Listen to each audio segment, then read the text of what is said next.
What is up, Ronnie? Welcome everyone to episode 6. If you're watching this on YouTube, it shows episode 5. Apologies for that. Mr. CEO of the Batter Networks is a Yankee fan, and I think He he's still had to be reeling a from Yankee last fan. weekend. He had to be And a yeah, Yankee. he didn't watch last episode. It clearly shows because we're on episode 6 and episode 5. However, this is episode 6 of the Better Mets Fan Podcast. I am your host, Manny, aka Primo, and alongside with me is Ronnie. How are we doing, sir? We're okay. We're hanging in there. Splits happen? Or Splits split happen. happens? Split Split happens. happens. Yeah, So we're at the time hanging of in the there. recording, this is what day is today? May 21st, Thursday. We just finished completing game number 4 of our 4-game series against the Nationals. And as you can tell, split happens. We won 2, we lost 2. Uh, no progression. A lot of mixed emotions with this team. The last four days. It was a roller coaster this series, but I feel like where I'm coming from, there's some positives, plenty of positives come out of this series, but I think the negatives outweigh the positives in my opinion because we're being exposed for huge holes in our lineup, or not our lineup, I should say, more our pitching. We'll get into that. But let's go ahead and just let's get right into it. So, Ronnie, run down what happened on Monday for game 1 of the series. It was a 12-inning game. Mets scored 10 runs in that 12th inning. Let me just start off by saying that they won that game, 16-7. Before the Mets had scored the 10 runs, I believe it was in the 10th or 11th inning, Brazoban had the bases loaded with CJ Abrams batting. We were done. I mean, I thought the game was over, but Yeah. he struck him out. He was already 3 for 3 with one home run and 5 RBIs, I believe. I think, if I saw correctly. But nonetheless, he struck him out and gave the Mets an opportunity to score 10 runs in the 12th inning. I think if you remember, we were hyped Yeah. like that night. Yeah. We were so it was like 10:30 at night. Um, the Nationals made 4 errors, which the Mets capitalized on, and the bullpen was fantastic that game. 8 innings, allowed only 2 runs, 5 walks. Uh, so yeah, after beating the Yankees 2-1 in City Field, we went to Washington and took the first game, and we thought we were going to take the series. Yeah. Credit to Weaver and credit to Barazo. Clearly, they carried the momentum from the Yankee series to the Nationals for game 1. Yeah, Our offense popped off. We were. It was one of those feelings as a Mets fan where you're thinking, okay, we got something cooking here. right. We I Interesting question. Before I get my final thoughts on Monday, there comes to a point when it's in the 12th inning, right? Do you think MOB, because a position player came and pitched for Right. the Nationals, like they threw the white flag at that point, and we were just hitting. I mean, Bo Bichette was hitting at that point. We're gonna get into Bo Bichette, but it gets to the point where do you think MOB at some point they're gonna implement a mercy rule? Because when a team gives out the white flag at that point, a position player like he's not even trying, and the Mets just keep ranking and ranking. Hits, runs is nonstop. Do you think MLB at one point might just consider there to be a mercy rule late in a game, as extra innings, or Did you see my no? reaction? Did you see Yeah, my I know. I reaction? saw your reaction, but if you're listening on audio, I don't know if you can even see the reaction. Maybe they could have heard your reaction. I don't know. So This that's ain't a no. Little league, man. This is not little league. Okay. First of all, I don't like the rules. I don't like the Yeah. new rules that they've implemented over the years. Yeah. Me neither. Me It neither. started off. It started off with Chase Utley's slide over at second base, and it happened against the Mets in the NLDS back in Well, that 2015. pissed me off. That pissed me off so It much. pissed me. It was a very dirty slide, but I don't think they should have changed the entire rule based off of that. Poor Ruben Tejada, but I'm not a big fan of all these new rules that they've added. So adding a mercy rule, I didn't even like it in the World Baseball Classic. I do understand why they had to do it. A lot of these owners for these teams are crybabies when they let their stars play for, they show up for their I, country. I mean, we suffered it with Edwin Diaz. Yeah, we That was did, and brutal. that's why I say I understand why they did it for the World Baseball Classic. But You got FIFA, you have soccer. It's a more physical sport, and they do it all the time, every single year. And you know how that goes. You're Yeah, Colombian, you're half fine. Colombian, half Peruvian. I'm half Peruvian, and so when the qualifiers happen or the World Cup, the European Cup, The it's on the Euro tip of Cup. my tongue. But Euro Cup, there you go. When these cups are happening, we're always watching the game, so it's always exciting. Anyways, I'm Yeah. going off track here. I don't want no type of mercy rule for Mm, MLB fair enough. whatsoever. Fair enough. Okay. No, I'm just curious because I'm throwing it out there because we have so many changes in MLB these days that it would not surprise me if they're gonna keep evolving the game to where us like it's funny because it's the game is slowly progressing to the point where we're gonna feel like old heads saying, "No, don't change the game." Like remember in the Yeah, 2000s when those play this and all that stuff. yeah. Uh, yeah, just it was just a curious thought.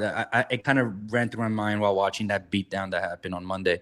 So we go into Tuesday and hey, Nolan McLean is on the mound and the Mets, Bo Bichette, I should say, Bo Bichette, he hits two-run homers in the first and the second, and we're winning 5-0. Oof. And this is the point of the series where, in the back of my mind, because I was We are back, baby. yeah, we were back. I'm riding a high, and this was a game where I had on my phone because the TV in front of me had I was watching game one of the Knicks Cavaliers series, which crazy game by the way. But we're not gonna get into that, but it's a crazy game. But this is a point, and we were texting each other during the when Bo Bichette, I was shocked. I'm like, wow, I can't believe I'm writing Bo in caps. And this is a point where it creeps in in the back of your mind. You're thinking, oh boy, the Mets are actually gonna go on a run now. You felt like this point, I felt it. I Yeah. felt it. And then and it feels like just like the season and like a typical Mets fashion, we just Mm. shit the and it all starts with what was it? It was before the Grand McLean. Slam, McLean. Yeah. And I don't want to bash the kid. This is I think like his 18 or 19 start in his career. I don't want to bash him for this, but it was unacceptable. His outing, obviously, he knows that. Um, but there's two outs. I believe in that inning. There's two outs. No one's on, Yeah, and it's also there with two somehow out. it goes into a inside the park grand slam, which was Yeah. insane. Morabito was also this is his MLB debut, correct? It was Yeah. Tuesday. I mean that the highlight speaks for itself if you watch it. It was even a joke. Everyone was saying what's going on with the Mets, like they're taking on each other in the outfield while the ball's live, and it was madness. At that point, I thought to myself, okay, this game is over. We're not winning this game. It sucked. What were your initial thoughts during that? And then as the game progressed and the Nationals couldn't stop scoring, McLean horrible outing. What were your thoughts at that point? Uh, I felt bad for McLean. It was his first terrible outing, and it reminded me of Jacob DeGrom's the first time he had that terrible outing.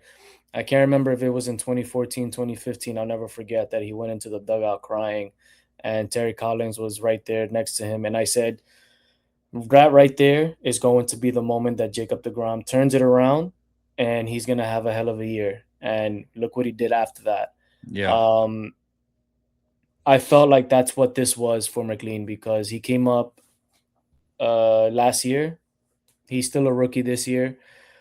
Pitched phenomenal up until that point, up until this game. Now, the way he felt, I didn't watch much of the game. I don't know if the same Hmm. thing happened. I don't think it did because if not, it would have been all over social media Yeah. comparing the two pitchers when Jacob DeGrom had that terrible outing.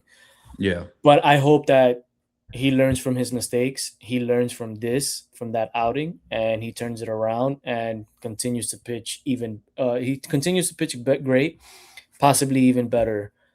Um, because now we need him badly. Clay Holmes is out he's on the 60-day IL, and the entire rotation is going to start leaning on him. Yeah. They're going to start And leaning he's on McLean. and he's young, and that's the part that scares me. And I mean, he's a fantastic pitcher, and we hope that he becomes another Jacob DeGrom. I mean, if you're gonna you're gonna compare him to Jacob DeGrom. That's high. That's high. That's Hall of Fame status right there. He's Yeah. a legend, no doubt. Nolan McLean, it scares me because I'm gonna create a narrative here. Could be true, could be false. What it felt like to me because of the Clay Holmes injury, McLean knows now that like every start he needs to bring it, and especially Tuesday because of how much we were using our bullpen. Tuesday, and I had texted you before the game. McLean needs to go 7 or 8 innings because he has no one Hmm. available after him. Yeah. Like it's a bunch of nobodies, and I believe not Devin. I forgot who else might have been available, but he had to go 7 or 8 innings. And the way it looked in that game, especially not the grand slam, not giving up the lead, none of that. 2 outs, no on, like no one on, and a 5-0 lead. Your team gave you Yeah. 5 runs. I always say it. You give McLean 2 or 3 runs, we're looking great. We're looking great. Like we're not gonna lose this game. That's how I generally feel. That's how great he is. It felt like to me him knowing that there's no bullpen and I need to go deep into this game that Right. mentally messed him up, and he lost focus. He lost sight of who he was. And I'm not trying to discredit the Nationals. The Nationals, they are, I would imagine after this series, they're going to be number 10 for batting average. We did say, but prior to the series, that the Nationals are a very talented team offensively. They're not a great team, but offensively, they're good. And it just given the circumstances, I think McLean moving forward, he knows that he has this pressure now, and he can't mess up. And it's May, but this I would imagine in the circumstance that he's under, it feels like almost like a playoff game at this point, or when he was gonna pitch against Venezuela in the finals of the WBC. Like that's a big spot. The Yeah. spotlight's on you. Like this is your moment, and it's ridiculous to say that in end of May, but the Mets, they need to turn it around quick, and it kind of feels that way. So I think because of that, it really got to him. Like you said, hopefully he rebounds. I think great pitches rebound. We need to pay attention to McLean's next start because it's gonna say a lot about his character, and hopefully it's not a domino Absolutely. effect where he loses his stuff. He's the last guy that at this point in rotation, he's the only guy I'm very confident in saying if we're gonna win a game in a series, it's when McLean starts. Yeah. Uh, but overall, it was brutal. And to wrap it up, the defense also was trash on to like we're better than that, but it was just trash. Marcus Simeon, I think at one point in one play, he could have had like 2 or 3 errors. It was ridiculous. Yeah. Like he He- bobbled, error, threw it to the outfield, another error. It was just a disaster. Like that was the icing on the cake. That's when I put my phone down and I was paying attention more to the. At this point in the Knicks game, this is the part where like I was thinking, oh man, the Cavs might actually take this game. I was wrong. Again, I was wrong twice that night with the Mets and the thinking the Knicks lost. But that's what it felt like on Tuesday. It was just like a slap to the face. You had that hope, and then you just get slapped right in the face with to the add defense pitching. to add insult to injury, real quick. Guess who got that save? Do you remember who got that save on Tuesday? For the Nationals, Yeah. no. Who? Richard Lovelady. Oh, Love Lady. Yeah, that's brutal. That's we brutal. just let we just let him go like a couple weeks ago. That's brutal. Oh my goodness, Love Lady. What a Yeah. name. Yeah. Yeah, Soto I hit a home know. run as well, right? On Tuesday, that game He he hit a did. home run. Yeah, he That's did. No, nice. yeah, he did. He did. He did. He hit a home run, a solo shot. Okay. Okay. Yeah, So fast forward now. This is yesterday's game on Wednesday. Oh, when correct. this releases. Yeah. So Wednesday. Wednesday, game 3 of the series. I felt discouraged. Thornton MLB debut. Yeah. I just felt like he was not ready, and Hmm. it's a tough spot for him again. Because again, this Nationals lineup is good, and they feasted off of that kid early, and you just felt the gem. And Morabino didn't start, which is odd to me. If you call him up and he doesn't, I thought he would play in the outfield, and Soto would just be on a DH. But that didn't happen. I'm a bit surprised by that. A bit disappointed actually in the Mets for not playing Marabino. If you're gonna call him up, let him play out there. But that didn't happen. Thornton struggled. Uh, what else happened, Ronnie? Offensively, I just remember Thornton disappointing. This is a game I didn't pay attention too much. I was picking up. No, I was working and then I came home. This is when Nati, she came back from Europe. For she was gone for a few weeks and I was with her, so I wasn't really looking at the game as much. But I just remember Thornton struggling, and I was Yeah, nothing much really happened in offensively, but Soto went. The only thing that I will say is that Soto went 2 for 4 with 2 home runs and 3 RBIs. fantastic. Um, Vientos, Benj, and Bo Bichette each went 1 for 4. I think some other guys also went 1 for 3, 1 for 4, but that's about it. I think they left a lot of runners on base, a lot of opportunities missed. Mm, Um, the thing is that that the game that got works. away. The Yeah, game got away from us, from the Mets, starting with Zach Thornton. You said that he wasn't ready, or a lot of people are saying that he wasn't ready yet. He had a 3.16 ERA in 37 innings pitched with 40 strikeouts. His record was 1-3, but you know that sometimes a good pitcher doesn't have the best winning record. right.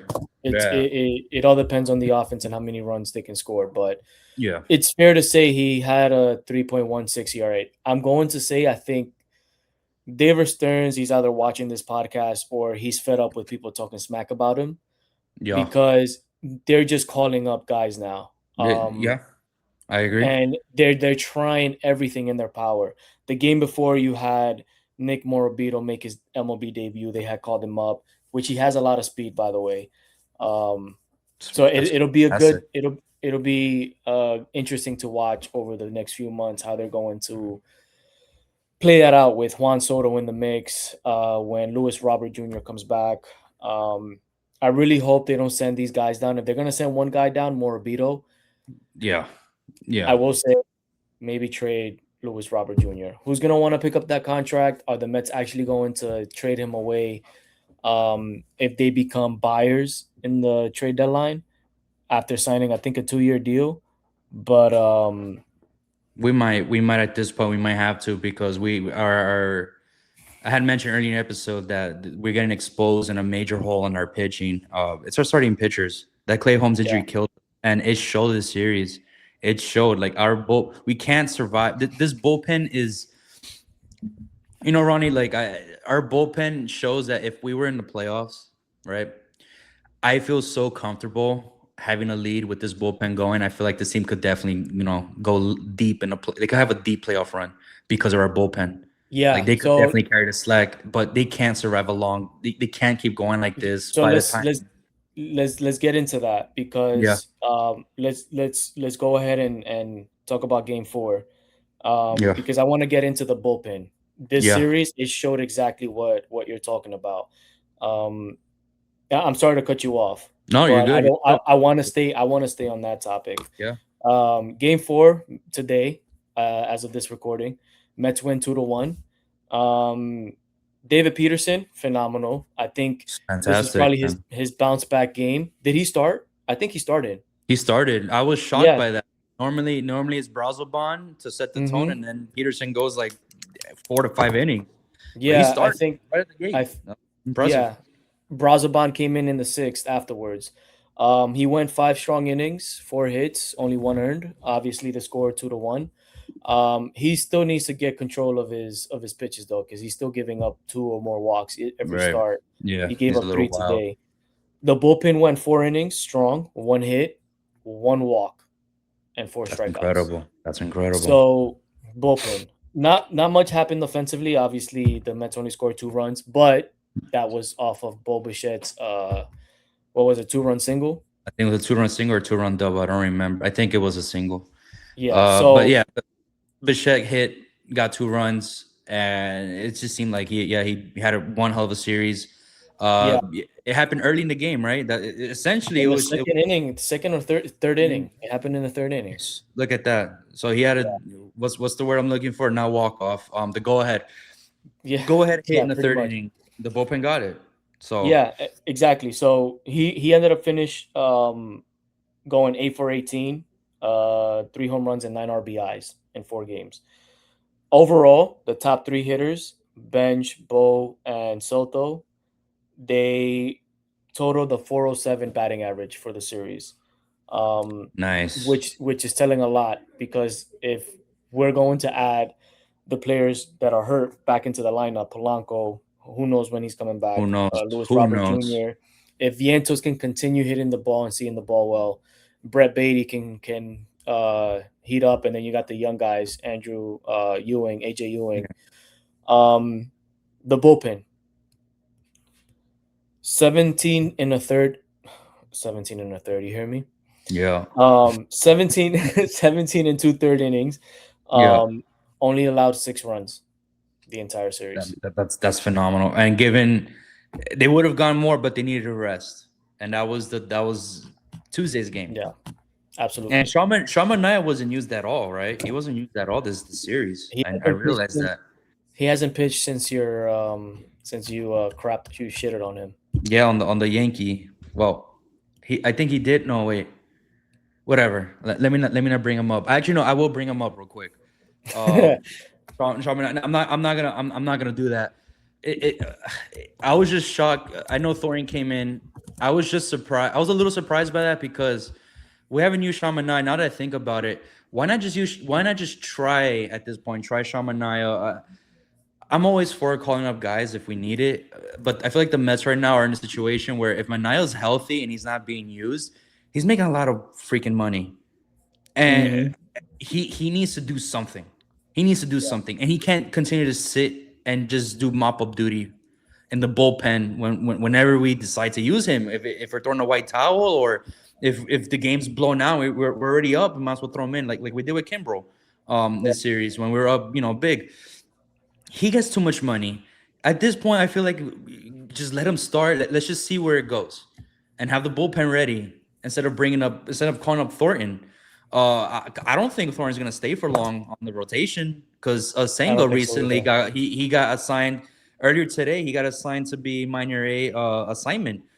He's gonna come back soon, and I know he's not horrible outing, horrible start to the season, I should say, and horrible's I'm putting it gently or nicely, I should say horrible start to the season. Hopefully, he turns it around, but it's not encouraging. I don't feel confident. So again, our bullpen is not the problem. It's never been a problem with this, with the team. It's our starting pitching and if you really look at the rotation, it's Christian Scott. Like okay, but I feel confident. How many bullpen starts are we gonna have? I mean, we have Tong. He's getting called up as well to come pitch for the Miami Marlins series that's gonna start down here tomorrow. I'm extremely concerned, and if we're gonna be a serious team, we might have to consider doing a trade very soon. Do you like? I had a funny thought, but do you call Oakland or do you call Colorado and maybe try to get Quintana or Luis Sereno back and just hope they pitch, a couple starts?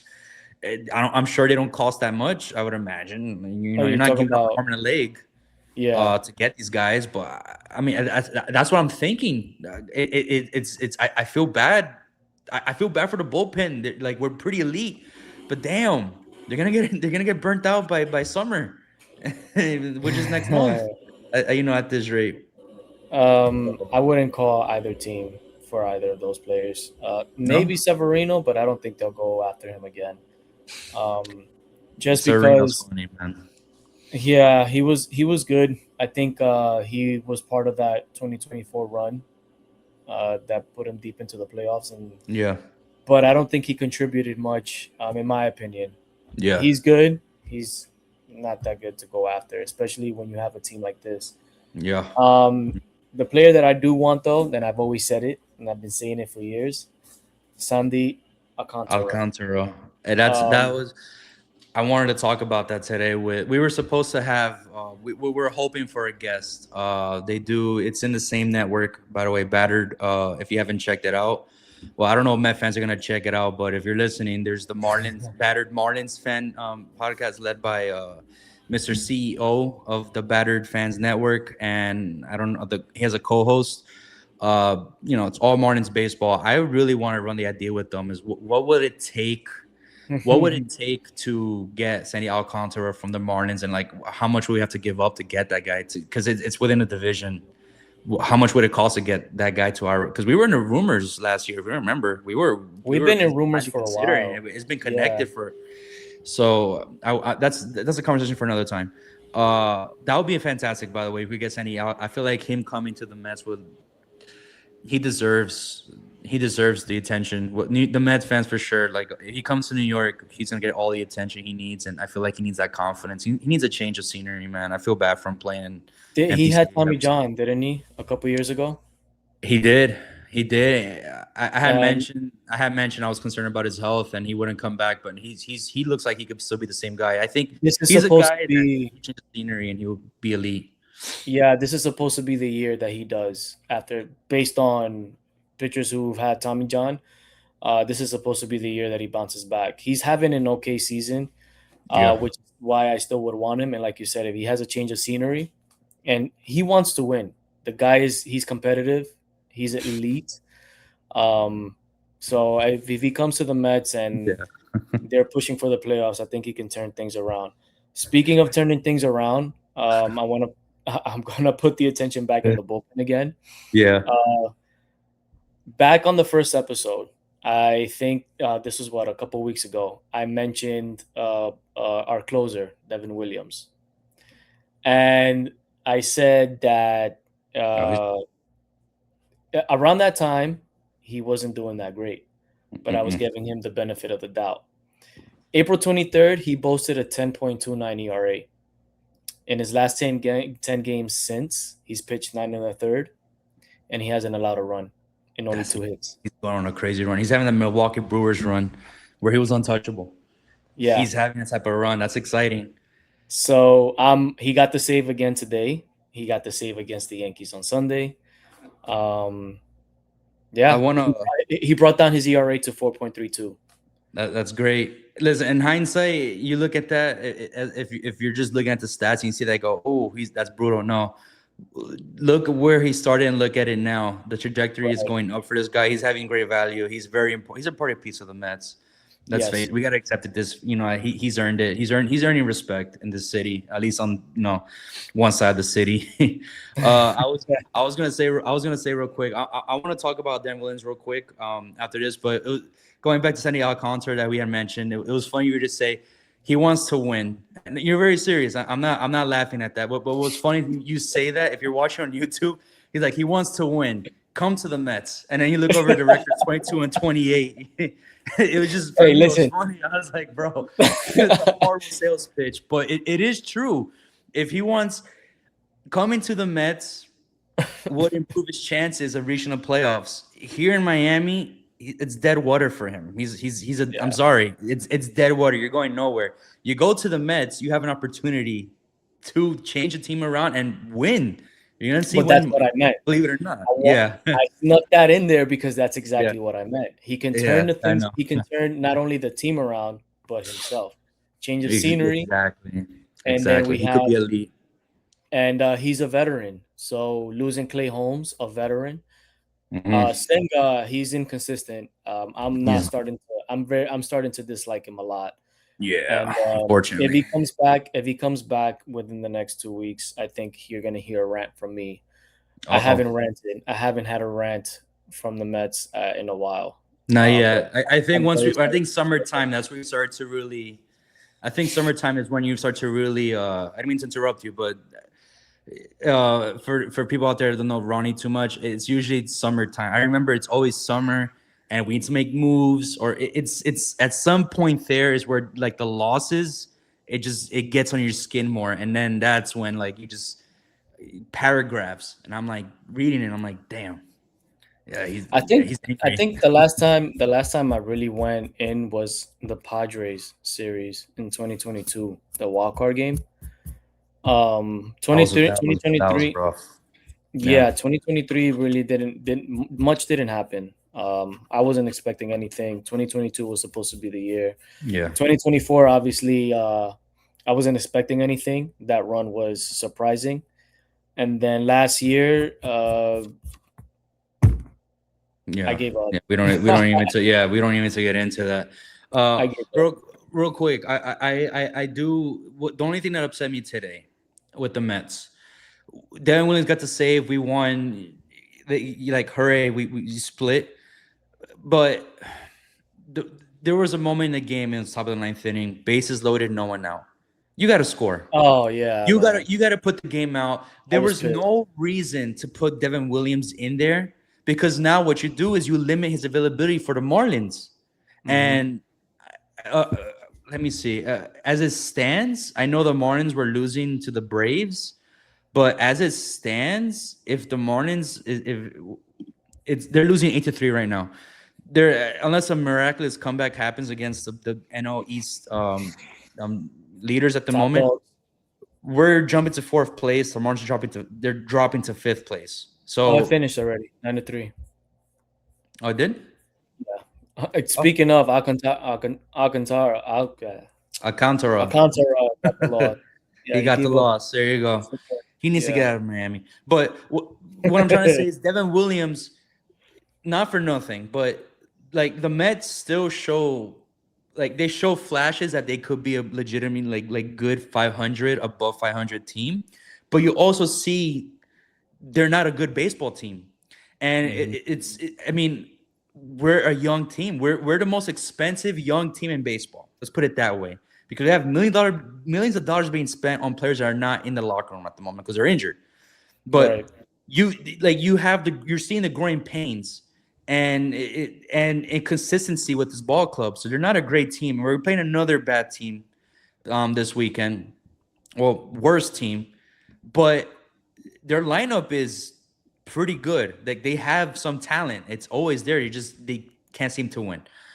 And the point I'm trying to make is that you want to keep your best players available, like Devin Williams, for the series, just in case we need him. Because this lineup is they're fun. They show flashes of being fun, and but we haven't seen consistency. Like just now, Bo Bichette's becoming a consistent player just from the last 4 days. He was getting a hit every series, and he had big moments. And Juan Soto is now batting. I mean, it's 299, but we round it up. He's batting 300. So Soto's showing you now that he's becoming, like the MVP type of player that he could be, or he is.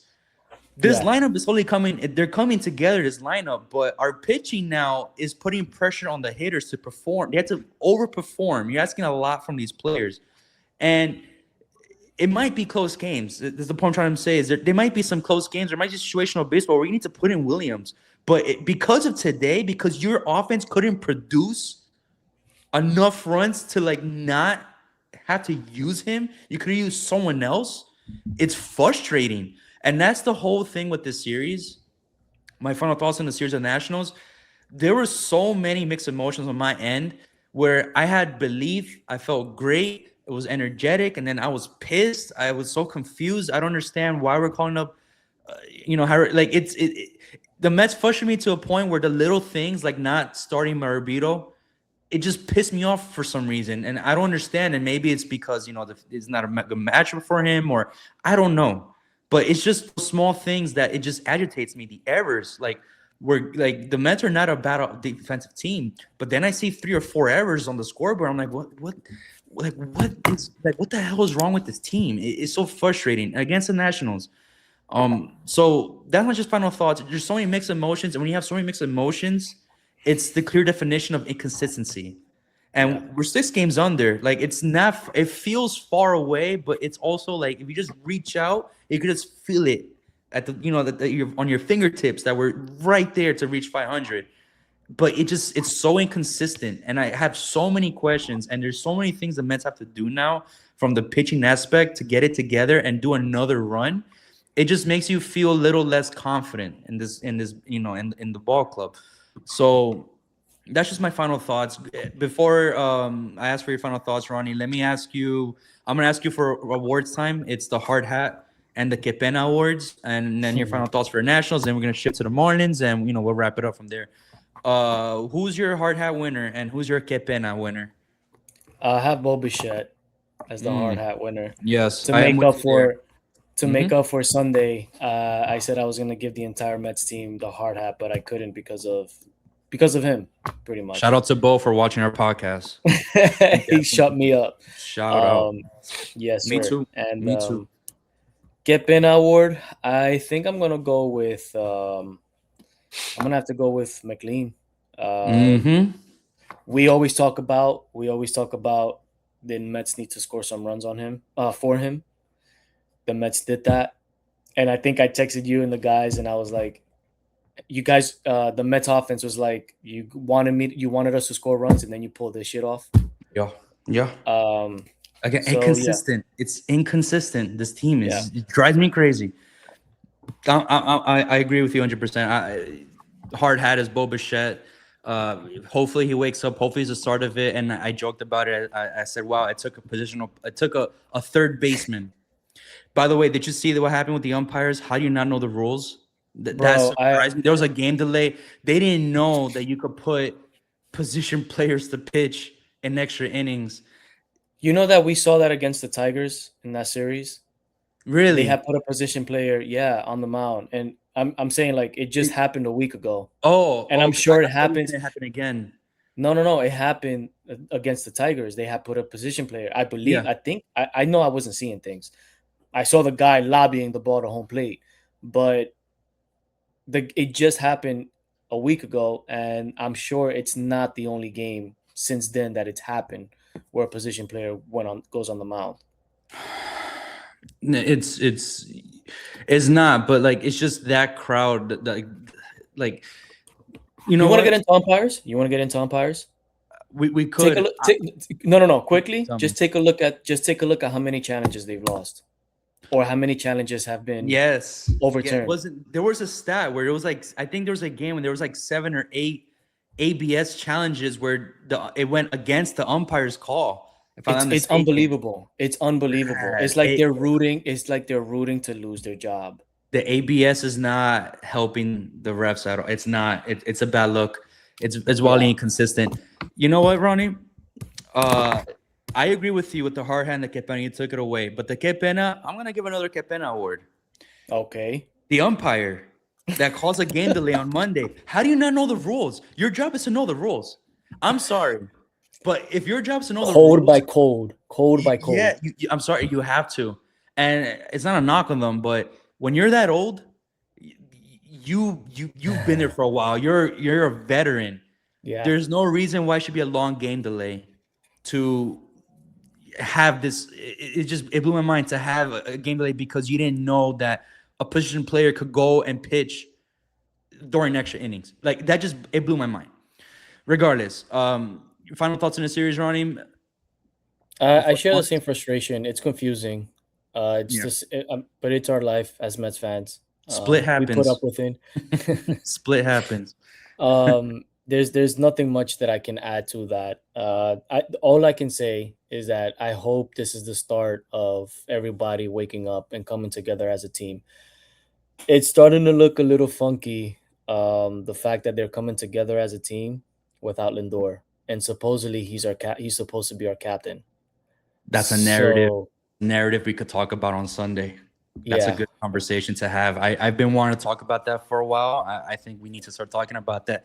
If things go right with the Miami Marlins, we Mhm. need to talk about that. And speaking of Lindor, actually, I'm wearing his shirt. And there's a picture of him hitting the baseball. Look at that. But yeah, we got to talk about that. So Miami Marlins. I'm gonna see if I could go to a game. I might not go tomorrow anymore, but maybe Sunday I might go. But we're coming to town, and I say in town because Ronnie and I are in Miami. We're playing. We don't know who's pitching for the Mets. It might be Tong. I'm assuming it's Tong, and we're gonna see Yeah. where everything. We're gonna see. So we can't do any pitching matchups. But I will say, Yuri Perez pitches tomorrow for the Miami Marlins. Myers is pitching on Saturday, and then Sunday is who knows what's gonna happen on Sunday. There's nothing announced. The Mets have a really good favorable matchup against Yuri Perez. According to the stats I see right here, Yuri Perez has a 0-3 record against the Mets with an ERA of 10 and 3 appearances. So apparently the Mets own him. Hopefully we keep it Mhm. rolling. Bo Bichette, Juan Soto, and Benj. We might have our 1, 2, 3. We had debated about AJ Ewing and Benj, or AJ Ewing leading off. You know what? I think Benj should stay Keep leading. bench. Yeah, keep Yes, bench.